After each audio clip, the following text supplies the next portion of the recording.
Kita nyo naman mga bay, itong carbon deposits na nakuha natin sa kanyang unit. So yung magtatanong kung kailan ba dapat natin nililinisan yung AGR system natin. So yung recommended is every 50,000 kilometers.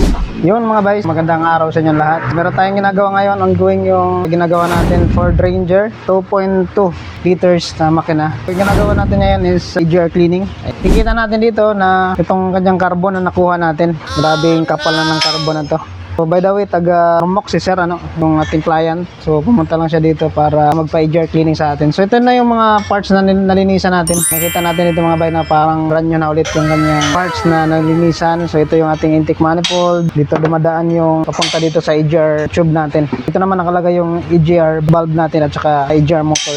Bakit mahalaga yung paglilinis ng AGR? Mahalaga siya mga bay kasi itong mga carbon deposits na to, ito yung nagpapasikip dito sa intake kanan ng hangin papunta dun sa makina natin. Kapag yan nakapal na masyado, hihirapan pumasok yung hangin natin papunta doon sa loob ng makina. So ang tendency, maglo-low power ka. At the same time, tataas yung fuel consumption. Bakit? Kasi yung makina natin nahihirapan na magbigay ng power. So yung gagawin mo ngayon, mag-accelerate ka na mag-accelerate. Kunti yung hangin na papasok, mas maraming fuel na bibigay ng ating ECU kasi para maabot niya yung power na gusto mo. Kasi nag-accelerate ka eh. So kunti yung hangin, marami yung fuel. So ang tendency, magkakaroon ka ng high fuel consumption. Kaya importante mga bay na mapalinisan natin yung ating AGR system. So sa paglinis naman ng AGR system, kaka-package na yan, kasama yung mga intake manifold natin, throttle body, AGR valves, so mga sensors natin, map sensors, manifold, absolute pressure, MAF sensor, so ano-ano pa yung mga sensors nandyan sa intake system natin. So kasama na yan sa nilinisan natin.